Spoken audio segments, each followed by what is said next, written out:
Welcome back to Inspire AI, the podcast where we explore how artificial intelligence is transforming the way we live, lead, and learn. Today's episode dives deep into one of the biggest challenges of our time: how to lead in a world moving faster than ever before. Think about it. Most leadership models we still use today were designed for the factory floor, built for control, efficiency, and predictability. But AI doesn't play by those rules. It's accelerating change, amplifying complexity, forcing leaders to rethink what it really means to lead humans in the age of machines. Our guest today has been waiting 30 years for this moment. Dr. John Dentico is the leadership strategist, author of Throttle, How to Accelerate the Impact of 21st Century Leadership, creator of the T-Switch strategic thinking method and the Lead Sim leadership impact simulation method, and host of the Throttle Up Leadership podcast, currently ranked number 3 on Matchmaker.fm, an online platform that connects podcasters with potential guests. His work centers on what he calls the Throttle Up Leadership Operating System, a new model for thriving amid speed, complexity, and change. John, welcome to Inspire AI. It's great to have you here. It's great to be here. Thank you so much for the invitation. So you've been writing and thinking about leadership for decades. Do you see this as a sudden disruption, or is AI simply amplifying something that's been building for years? Well, I think what AI is doing is pulling back the curtain on leadership models that are no longer relevant to the world that we live in right now. I was there at the beginning, I like to say, when computers were just coming online, when browsers were just coming online. I can remember, quite frankly, when I left active duty in the Navy, sitting in an office where talking to a gentleman, and behind him sat a computer, but we didn't call them computers then. We called them terminals. And on that terminal was Milnet, which later became the internet. So what AI is doing, this rapid advancement, is it's basically pull back the curtain on why the models of leadership that no longer work. And I mean, here's a data point. 32 to 33% of people in the workforce in the United States today are engaged in their work, which means 70% are somewhat engaged or not engaged at all. Just that one little statistic would tell you that the leadership models have failed or are failing. And the time has come, and AI is proving it to us every day, that we change our perspective on what leadership is in this AI world. So just generally referencing your data point there, you're saying that the engagement of the workforce is directly impacted by the leadership model of today. Because you said that 70% of the workforce isn't engaged, and that is a direct result of poor leadership or outdated leadership. Outdated leadership. An outdated leadership model. In fact, 17% of the people that were surveyed say they are actively disengaged. And this comes from a Gallup poll taken in mid-2025, long after COVID ended. Okay. Well, thank you for grounding us on that. I understand that you've said the 1950s factory floor model of leadership is finally being shredded by the speed of change. So can you unpack that model, what it looked like, and why it's no longer working for us? Yeah, absolutely. Well, first you have to go back a little bit to the history. I mean, if you look at 1950, it was right after World War II. Okay.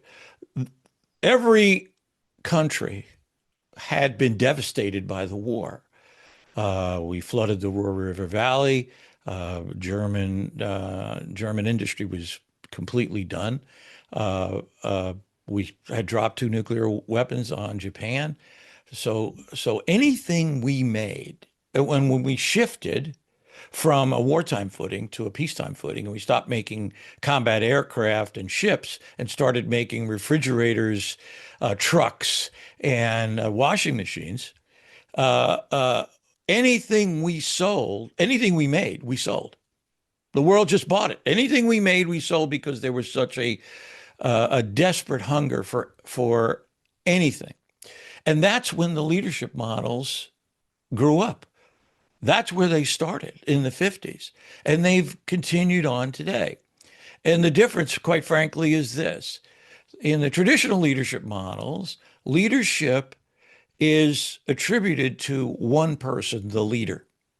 It's the leader who bestows or gives us leadership, as opposed to the models today where we see leadership more about an influence relationship where people, where anyone can have influence in the dynamic. So that's a very, very big difference when you look at how leadership was created or looked at from a Mhm. psychological, if we make better leaders, we'll get better leadership. Well, maybe not. Maybe there's more to the puzzle than just making better leaders. So that's kind of the way I see it in terms of the 1950s model. And can you talk a little bit more about why it no longer works? It no longer works because, especially in the world of AI, because now, okay, the old 1950s model hinged on the fact that the leader of the organization had the knowledge and the information in order to make decisions. It was the leaders told us what we needed to do and people complied. Okay, Hmm. that's kind of the way it was and still remains a lot of today. But now it's a different story. Now you have in an organization 26 or 27-year-old people who have access to a number of different artificial intelligence tools, for example, engines, who now have the information and knowledge at their fingertips. So the CEO no longer, or the senior leaders in the organization, no longer have a grip on that information and knowledge.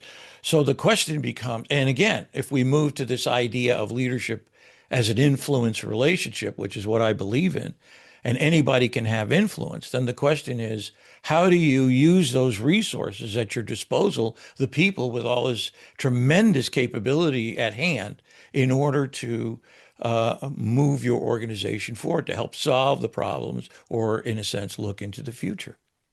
Fascinating. Thank you. So, if control and predictability used to define leadership, what replaces those values now? You mentioned things like influence and definitely the vast amounts of knowledge. Right. Well, here comes the shocker. Okay. Today, organizations need to embrace doubt and ambiguity. Those are the two things that replace predictability and control. Doubt and ambiguity. But here's the beauty of that. When doubt and ambiguity prevails in the decision-making environment, it naturally kicks the door open to collaboration. Why? Well, because people don't know. Mm, And you have to invite other people into the decisional dynamic. And I see. it really gives you the true opportunity to collaborate. And right now, the world is, especially the AI world, with all the hype and all the news that breaks seemingly every day. We are in the middle of a doubt and ambiguity complex that's beyond explanation in many respects. Yeah. Doubt and ambiguity. Yeah, I think about all of the wonderful collaboration sessions I'm privy to at work, and I feel like that's pretty spot on. You find a problem to solve and you have no idea how to solve it. And you can't solve it on your own, so you invite the workforce to help you. And that's where, for my money, Hmm. that's where the single greatest motivation force on the planet, meaning, starts to take hold. There's nothing that compares to meaning as a motivation force. So when people are fully involved in the decisional processes, they derive a sense of meaning from that. they make a difference. Their work makes a difference. So that's, it may look like collaboration, you know, in front of you, but there's a lot other deep things that are going on. And for me, meaning now is really the fundamental glue that organizations need to pursue in their leadership practices. The question, how do we create an environment where people come to do their best work? How do we create an environment where people gain a sense of meaning from the things that they do every single day? That is a mindset shift from the old traditional models, just follow our orders, we'll take care of you, to now you're fully involved in where this organization goes. Amazing. I intuitively feel I know exactly what you're talking about. I think deeply about these things in my office all the time to try to keep associates engaged. And meaning is the one thing that attracts me most to the work in and of itself, just to even want to support others and in their growth and aspirations. That's meaning for me. And helping others find meaning in their work, I think, is one of my strongest sense of purposes as a leader in my organization. I Yeah. love the things you're saying here is really what I'm getting to. I'll give you another metaphor if you'd like. Yeah. You know, in the traditional models, the 1950s models, we raised, and I've been talking about this a lot in my own podcast, but we raised a generation of Jedi Knights. Okay?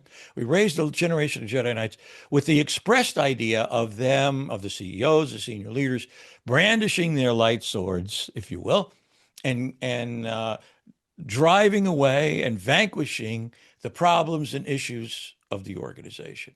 So they were the critical actors. They were the sole actors, if you will, of the organization.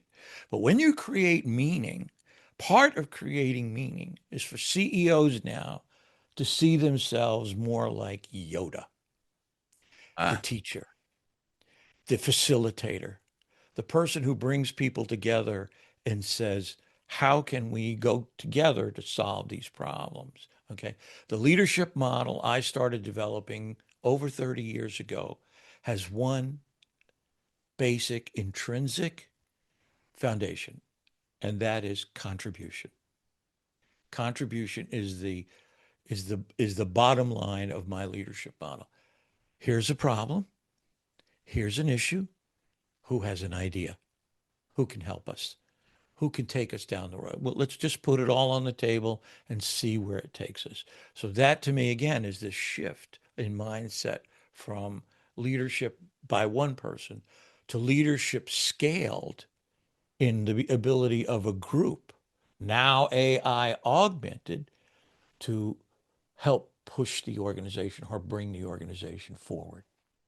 mm, lovely.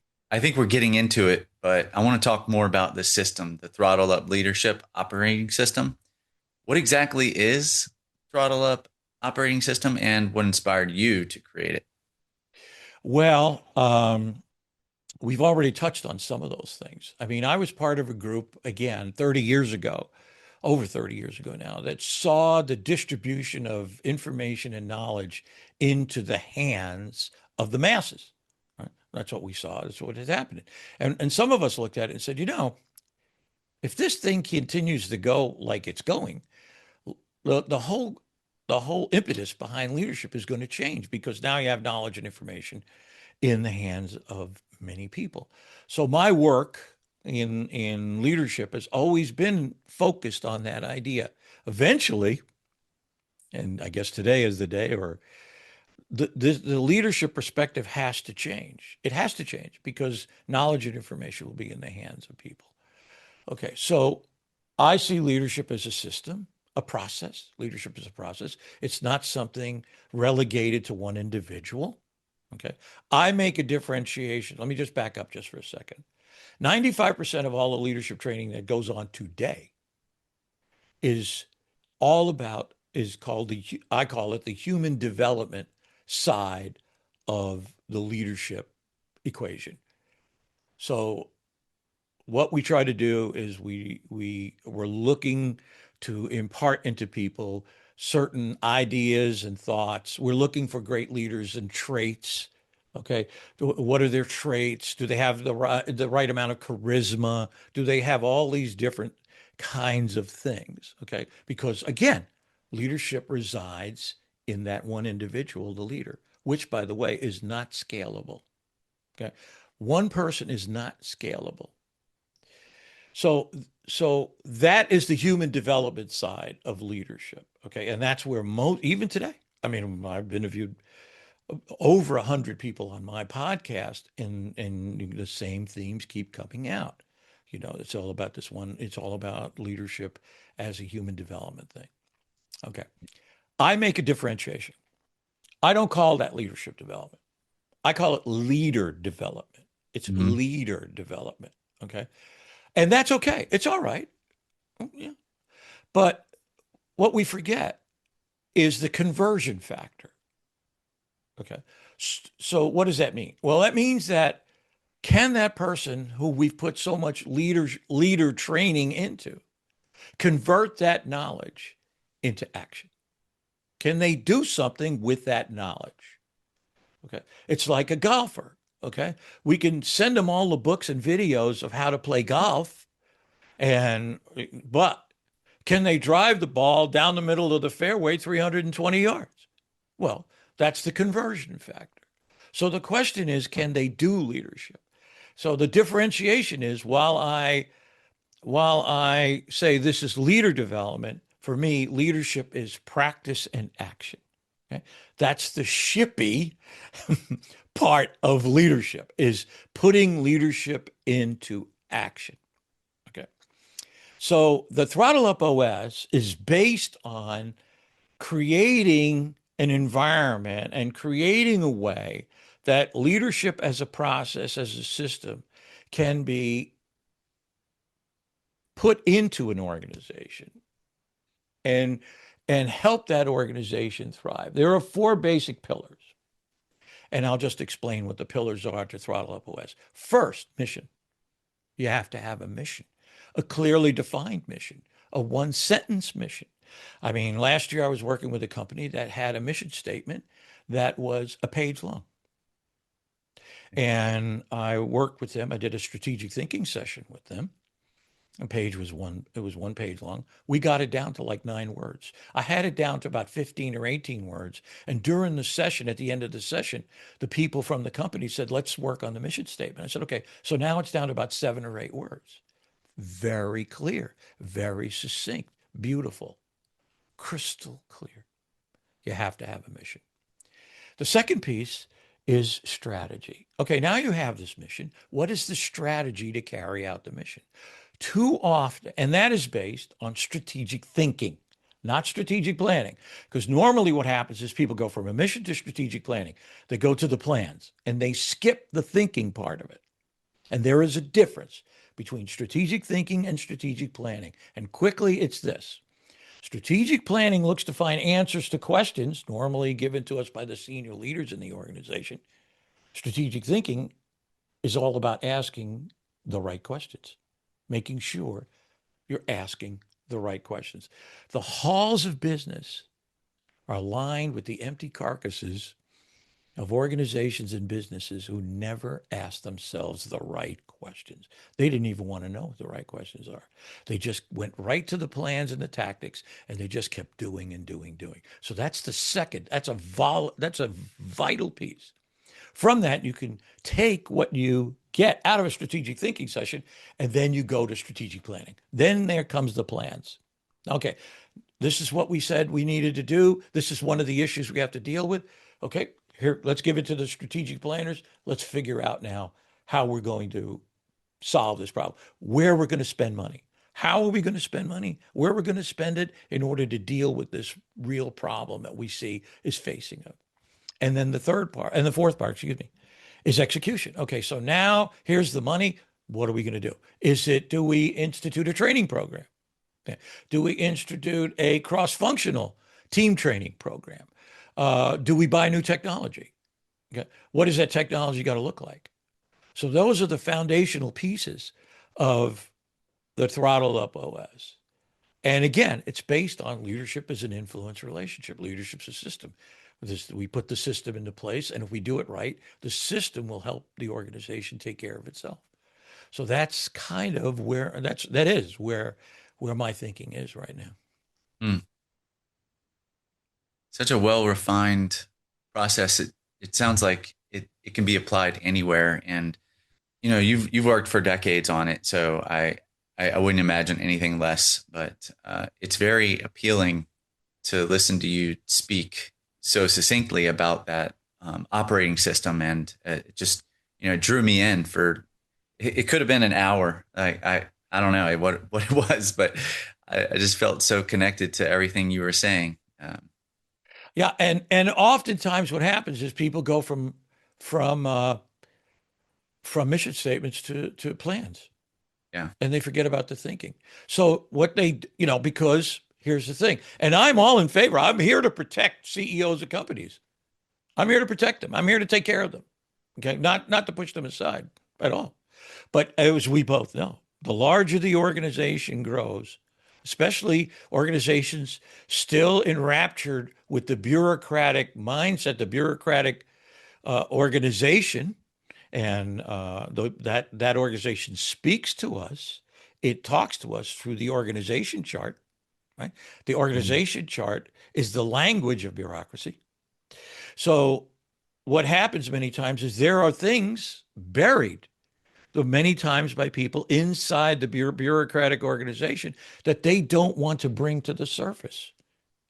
They would rather not say anything about it because maybe they feel challenged by it, or they think the senior leaders in the organization may think them incompetent or incapable of taking things in their own hands and doing something with it. So, what we want to do in strategic thinking is unearth those in a non-threatening way. Believe me, Mhm. it's non-threatening way where we say, "Hey, here's the issues, here's the problems. Where what are we going to do? I mean, not what are we going to do, but here's the things you really need to work on. These are the things that are going to derail your company. Mhm. So now let's take that to plans, and then let's go spend money on that." That's beautiful. Yeah. So there's a quote here that you like to use from Sun Tzu. It's tactics without strategy is the noise before defeat. So how does that idea relate to the way leaders are adopting AI today? Well, boy, that's a heavy question. I think I think I touched upon that just previously. Mm-hmm. I think I see a lot of AI tactics. Everybody trying to sell their wares. Everybody talking about this is what we're going to be able to do. So here's the thing that I see. What I see in AI is that everybody is going to the tactics. And part of the tactics, part of what AI is presenting to people is efficiency, cost cutting and efficiency by, in a sense, oh, we're going to eliminate all these jobs. And therefore, the companies themselves will be more efficient and, and be make better profit. But Darren Acemoglu, who is the Nobel Prize winning MIT economist, says not so fast. He estimates that only 5% of jobs in certain specific areas will be eliminated in the next 10 years. One of the things that he points out, and this is very interesting, is that AI is portraying itself as an efficiency cost cutting tool where people will be replaced. And what he's saying, and what I absolutely believe in, I'll just say that personally, is that we have to create the AI tools to be augmentation to the human in an organization. That to me is really, it's the way I use it. Yeah. And I think that that's where it will settle out. I can tell you honestly, and I've been doing some research in this, and this actually came from a webinar I did a couple of weeks ago where I had the opportunity before we began the webinar to talk to the woman who was in charge of the training, that people are now suffering a tremendous amount of AI fatigue. I feel it. Say more.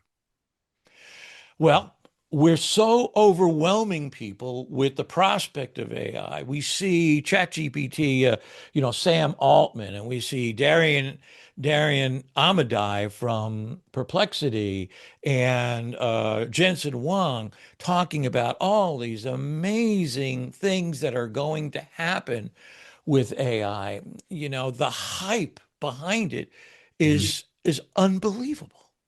It's Creating just quite the bubble. unbelievable. Yeah. It's creating quite the bubble, and no one knows where it's going to settle out. I believe I'm saying the truth here. I believe Sam Altman said recently that we are in a bubble. And people are looking at it going, okay, so we're waiting for it to burst. But this is the thing. The level of investment in AI right now is staggering, In the trillions. in the trillions. I give you an example, and I'll give you an example. I mean, I think the last time I looked, Claude was valued somewhere in the neighborhood of 250 to 300 billion dollars. Okay. Okay. And Dario Amodei said to train the next generation of Claude will take $100 billion. Mhm. That's a lot of money. But here's the thing that no one's looking at. One of the players that is in the background, and that is Saudi Arabia. Saudi Arabia has a fund called the PIF fund. In that fund is over $900 billion. They created a plan called Vision 2030 in 2016, where they're moving away from oil and going to create a tech center in Riyadh. Tomorrow morning, they could decide to get up and buy Claude, and they would have an incredible capability at their fingertips, and in a sense, be immediately recognized as a leading tech center in the world. So they already They're, have an infrastructure built for this, they're is what they've building been a planning city. for. They're building a tech center city near, I think, in and around Riyadh to house all this capability once they bring it online. So it's very Doesn't that interesting just to see. exacerbate the bubble? Yeah, I think it. I think what it does is it says that there's a shift going on. Hmm. Okay, and here's part of the shift. A few weeks ago, I interviewed a venture capitalist who told me, who resides in New York, is involved in AI, and said, I doubt very seriously whether or not we're going to have another big player like ChatGPT or Claude or Gemini or Meta, whomever, enter the marketplace. This is what Hmm. we kind of see. What we have right now is what we have because it takes a tremendous amount of money. It takes data. It takes cooling. It takes energy in order to run these places, the data centers. So what he's shifting his AI to now is applications. People that are building applications on top of or on top of one specific engine. That's where he sees his money going. But the As long as question they're is, profitable. as long as they're profitable, and right now, I don't think any of them are profitable. I think they're caught up in the Amazon mindset, right? We can lose money for 10 years and then we'll hit it big. I'm not sure that's going to happen. I'm not sure investors will wait that long until the the money starts coming back the other way. I'm not sure, to be honest about it. U-turn investing. Yeah. I was reading an article about that this morning. It's an interesting time and space we're in, that's for sure. I would love to keep digging into this bubble, but we have several other questions I want to move through. Okay. So you mentioned that you're starting to use multiple AI systems as checks and balances, kind of meaning like you're cross-checking figuring out which ones going to work best for this, that, or the other strategy that you have. Can you share how you actually use AI in your workflow and how you ensure it enhances rather than replaces your creativity? Absolutely. I can give you a couple of examples. About 2 weeks ago, I wrote a newsletter onto my LinkedIn feed. And the newsletter, the orientation of the newsletter was in response to watching all the tech layoffs. All these, I think, over 300,000 tech layoffs in the last year. And I started thinking about, okay, so how do you respond to this? I've seen this year in and year out with different industries. We hire real quick and then we fire even faster. Okay, so how do people respond to that? What can we do? What can they do that may nullify the effect on them? So I started thinking about, for whatever reason, whales.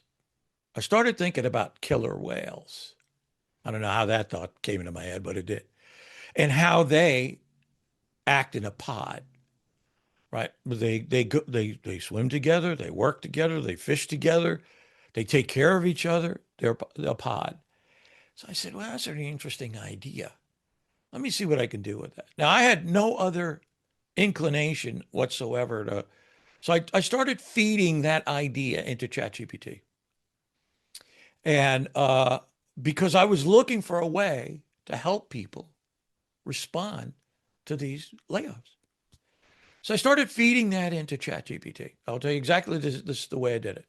I fed that into ChatGPT. ChatGPT has, I have a subscription. I have the switch that says share this with the rest of ChatGPT turned off. So I've created a wall.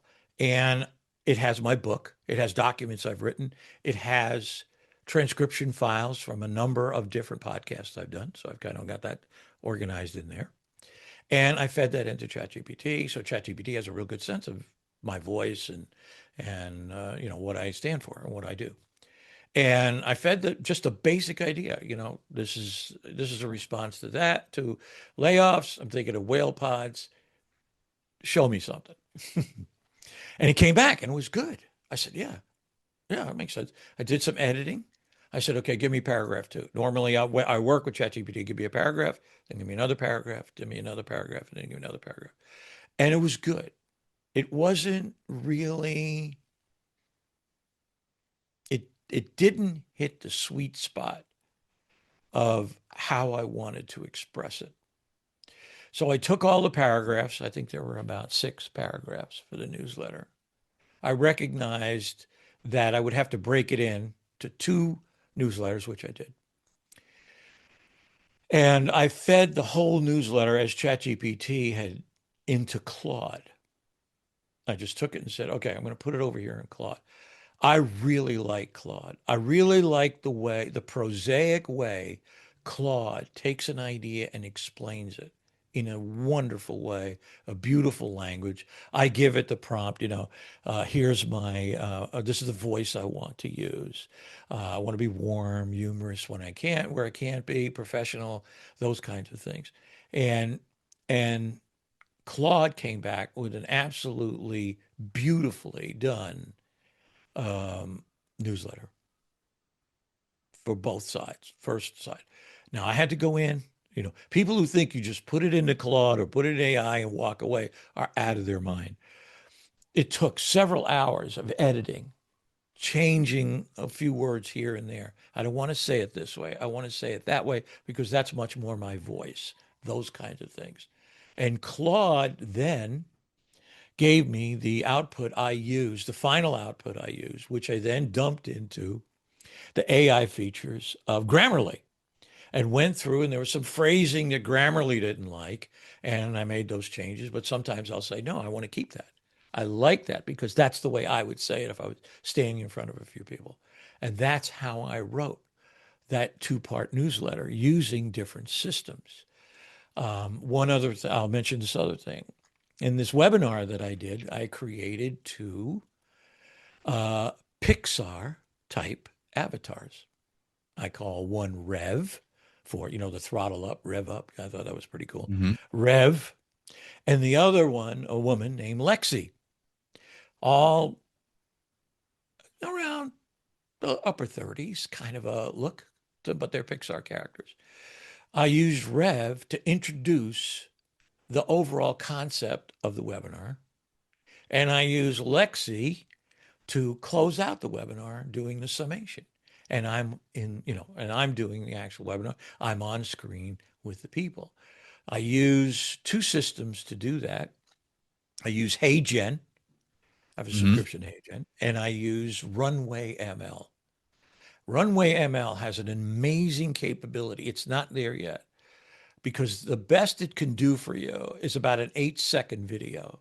And my videos for those two characters run about a minute.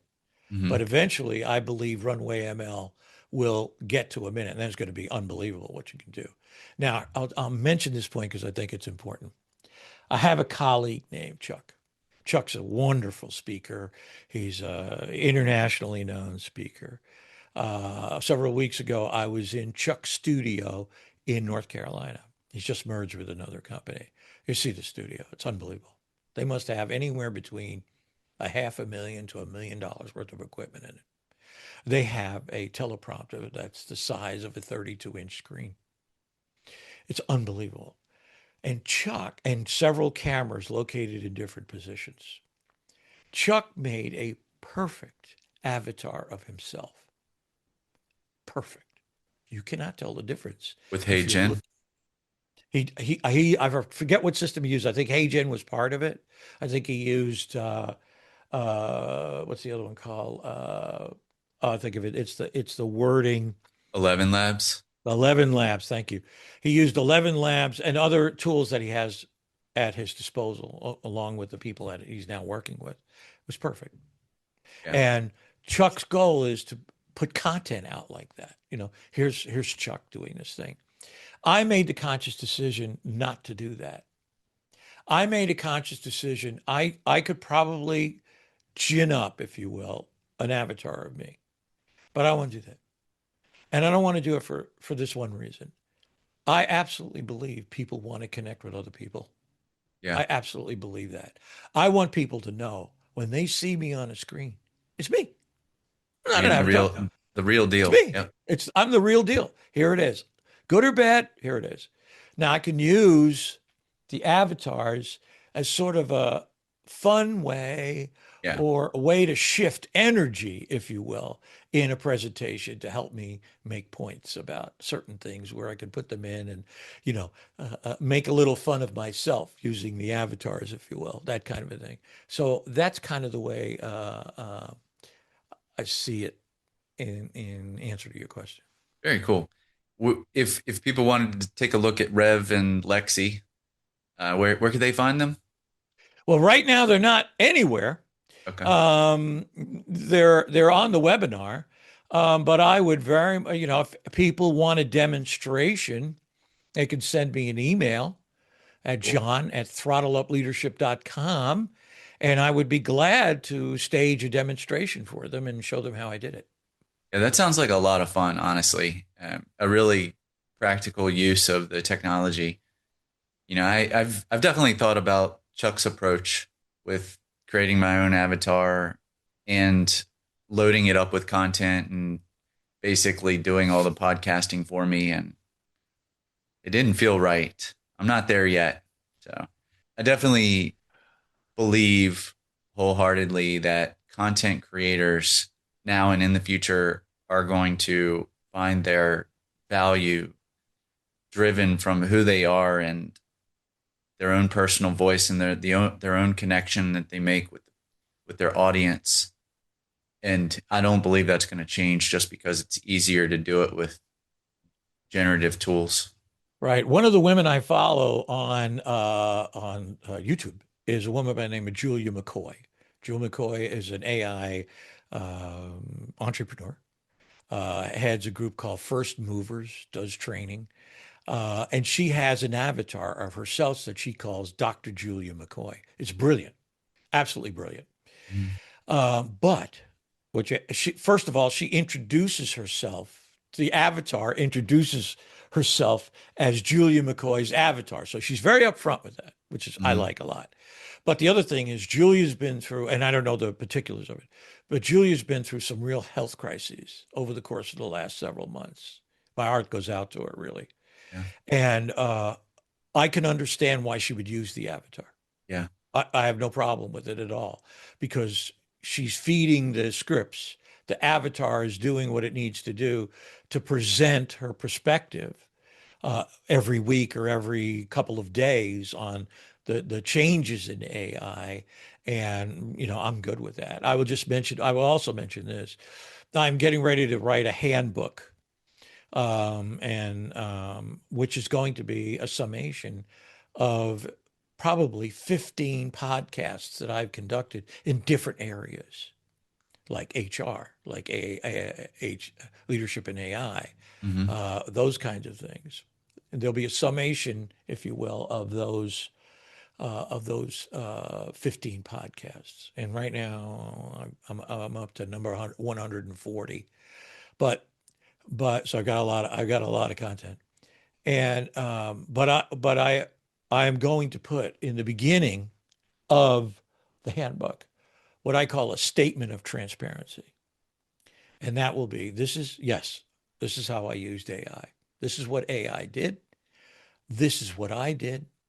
All the information came from raw transcriptions of me on camera with a real person, that kind of thing. So I think it's vitally important we tell that up front and be truthful about it.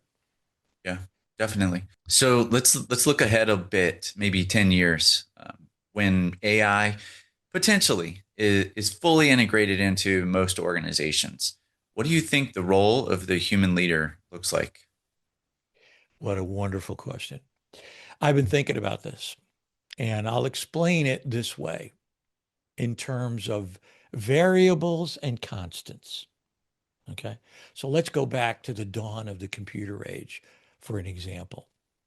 The dawn of the computer age, when computers were just coming online in the late 80s and the 90s, people were the constant and computers were the variable. How people brought computers into companies changed the way they did business, made their business more efficient. They were, let's just say, computer augmented. Mm. I can remember working in a company that started using spreadsheets to cost projects. Probably one of the first ones to do it. Okay. So in those days, let me just say that again for clarity. People were the people were the constant and computers were the variable. Today, computers are the constant and people are the variable. How people chose to create applications. Everybody today has a computer. Your cell phone is a computer. So, and every day, new applications, whether you're on Windows, Linux, whether you're on Mac iOS, people created applications that were featured on each one of those to do different things. Right? The creativity of the human still prevailed. Now, let's look 5 to 10 years down the road. Today, as you and I speak, people are the constant and AI is the variable. But in very short order, I believe, AI will become the constant and people will become the variable.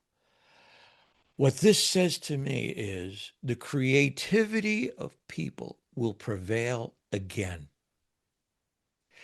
especially if we rework the approach, as Darren Amalagu says, we rework the approach to augmenting people with AI. So in the future, when AI is ubiquitous, as computers have become, to me, the leader, a person, the creation of a new company, the creation of a new application will still be prevailed by the human. Wow, it's beautiful. It's a very positive message to share. So. Yeah, and I mean, let's be honest here. We don't know what that AI system will look like 5 or 10 years by now. Right. If we push the hype aside, push it all aside, say, okay, let's get it out of the way just for a minute. You know, all these investments, billions of dollars transferring, billions of dollars inflating stock prices where nothing in reality has been exchanged yet. Just words. We're going to buy so much computing power from Oracle, for example, the big Oracle announcement. Mm. Stock prices went through the roof. Yeah. Another $100 billion. So, but what has really changed hands? What has really been done? Well, we don't know. We're all waiting to see. Right. So again, we just have to let things play out. Let's see where it really winds up. Yeah. And when you've got a Nobel laureate saying, take your time, let's really take a hard look at this. And a lot of people now, and again, we go back to the fatigue, people are pushing back. I've had enough. I can't drink from this fire hose anymore. I just need to take a break. I think that really says something about how the human will, in the end, uh, make Prevail. the big difference. Right. Yeah. Yeah. There's a big circular investment strategy that I think most people can't see because it's so big and staggering investments, and only the investment insiders really know what's going on with those investments and how they're playing to the feeding into the market, if you will, Right. and driving up the inflation of the value stocks these days. Well, here's the thing. Let's go back to one of your questions beforehand. What we can see is the mission. We can see the activities, but it's hard to see what their real strategy is. We don't know what the real in-house strategy is. We can kind of surmise what they're doing. I mean, if you look at OpenAI, for example, right? OpenAI goes out and buys Johnny Ive's company for I think $2 billion. What is Johnny Ive was the creator of the Apple products. So one can say, well, looks like they're going to make themselves some sort of open AI pocket system that you can carry around with you. We can kind of take a look at that. But we haven't seen anything yet. We're wondering what that looks like. I can't think of the name of the company, but Elon Musk and SpaceX just put down $17 billion to buy bandwidth from, I can't think of the name of the company, which means, he's going to have an incredible capability to use Starlink in a totally different way. So Yeah. we don't know what the strategy is per se. I don't know. And we're just watching the activities play themselves out more than anything. Yeah. Yeah. There's a lot of incremental moves that these tech leaders are making, and I think they're grasping at the market segments in various ways. Like I think about the robotics that Elon Musk is also getting into, and they're all coming together to ensure U.S. has the ability to stay ahead of China in its capabilities. And the first to AGI or ASI are going to win the future kind of ideologies that are seemingly driving their investment strategies and momentum. I think that they're all looking to create practical use cases that they haven't really quite grasped. But the one that you mentioned just a moment ago, like putting it into like a new handheld device of some sort or a new computer system, I think that's truly practical. Like I did a podcast a few weeks back about the future of operating systems and how AI is going to change them and leverage all the applications on your system and do more of the thinking and work for you. Right. I think that's And where it's going, honestly. yeah, and that's why, from my perspective, you need a new leadership operating system Mm. because what that's Full going to circle. do, It's going to enable the it's going to be enable the ability to unleash the creative capability of all the people in the organization, not just a few, not Yeah. just the leader. Yeah. And whether they and whether companies realize this or not, Hmm. those companies that stick to the old traditional leadership models may very well find themselves being dragged into the undertow of change Yeah. as it happens every day.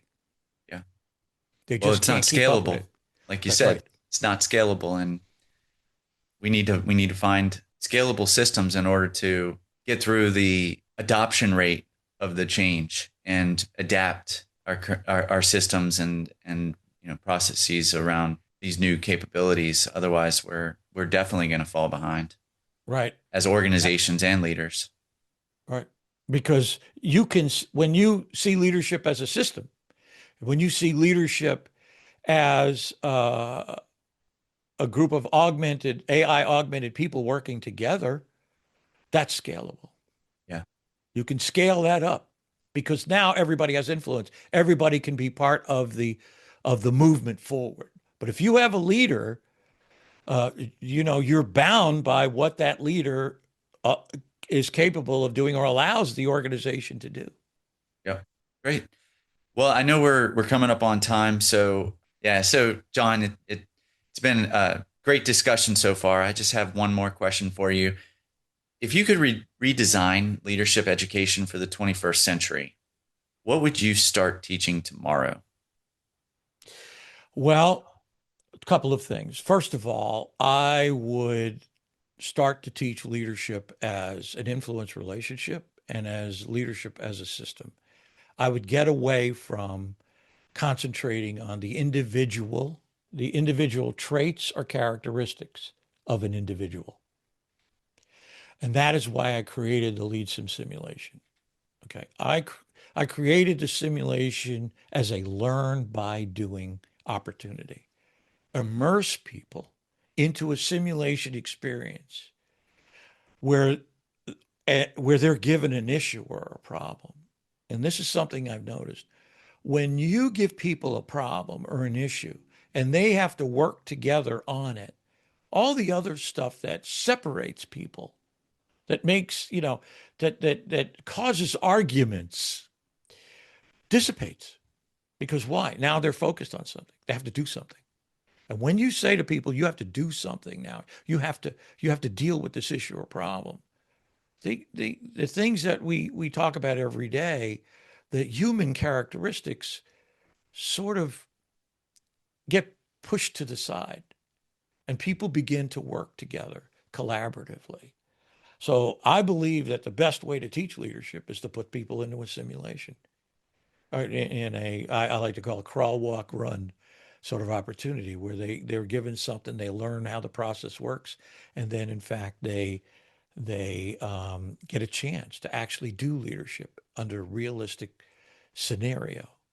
And let's see what they've got. Now you've got an opportunity to do some things like see their mental models. Their mental models of how they do business float to the top. Now you got something to work with. Now you've got something to say, wait a minute, this is what you said. Why don't you try doing it this way?